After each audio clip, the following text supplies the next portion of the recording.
Nakapaglaro na ba kayo ng text at pogs?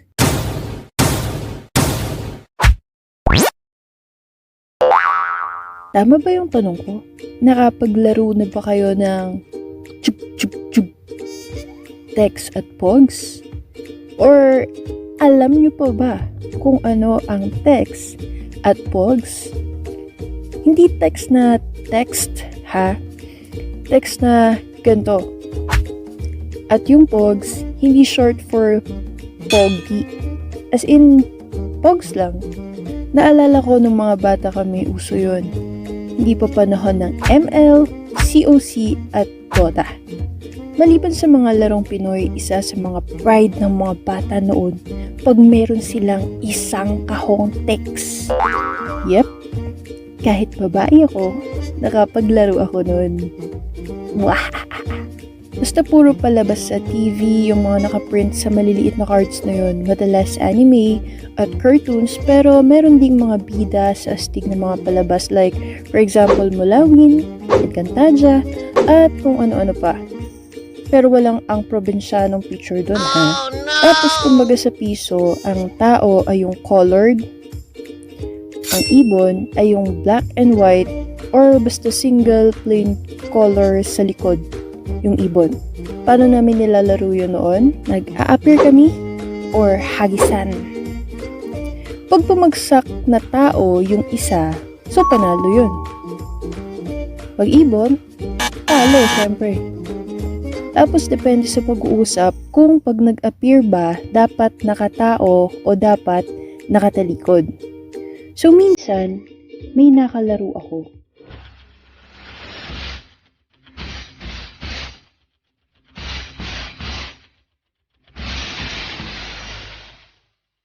Sobrang dami niyang text. Nakakaingit. Tapos, naglaro nga kami. Tauhan kami. Yun yung nakatao pag nag-appear. Ano? Handa ka na ba? Ipinanganak akong handa. Yeah! Yeah! Tapos, nananalo ako lagi. Bakit ganito? Bakit natatalo ko ng isang babae? Bakit kaya? Bakit kaya hindi ko siya matalo? Bakit? Buah! Hindi mo talaga ako matatalo. This is what you call super cheating. Super galing. Lingid sa kaalaman ng kalaro ko, nandadaya ako. Pinagdikit ko'y dalawang magkamukhang text na parehong nakatao. Kaya kahit anong gawin mong appear at hagis doon, talagang babagsak ng nakatao yun.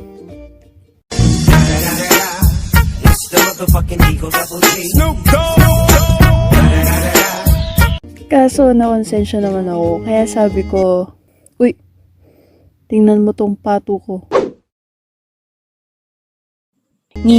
Kaya pala hindi ka natatalo eh.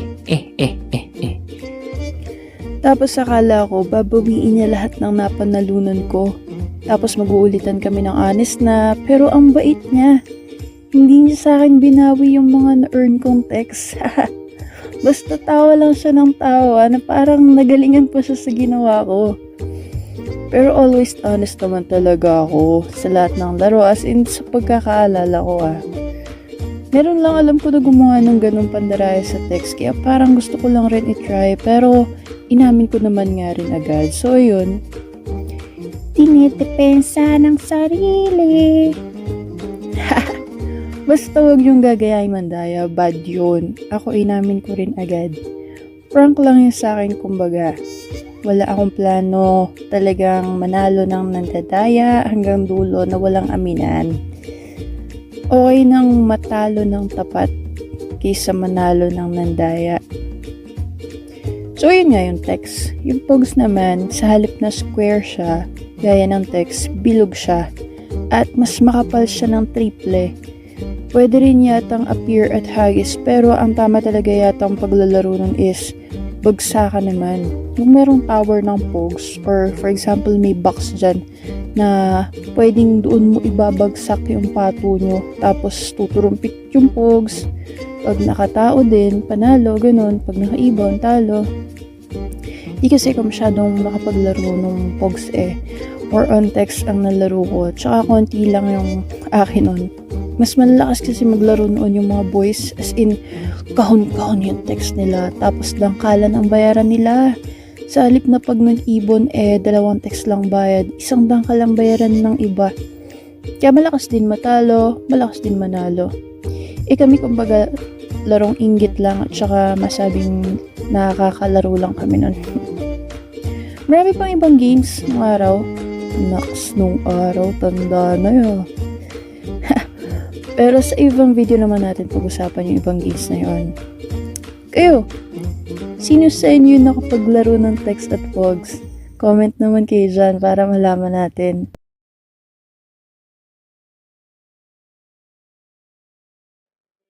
So, hello guys, ako nga pala si Jurob, gumagawa rin ng Tagalog animated stories kagaya ni Gunsil. Kaya visit naman kayo sa YouTube channel ko, kaya search nyo na lang Jurob para makita nyo. At supportan nyo naman ang YouTube channel namin ni Gunsil kagaya ng pag-subscribe at share ng mga videos namin at keep safe kayo palagi. And by the way, salamat Gunsil sa pag-invite mo sa akin sa YouTube channel mo. Salamat!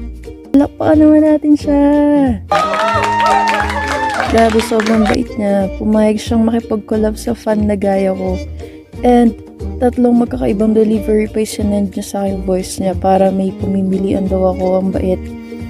Ito na yung first ever collab ko in animation and nabanggit niya rin na first time din daw niya makipag-collab. Kaya, yay! Masaya. Subscribe kayo sa channel niya. Promise, grabe, nakakaaliw at sobrang effort din ng mga pagkakagawa niya sa mga animation niya. So, ayun lang. Subscribe to both of us. Stay safe. Bye-bye. Ayun!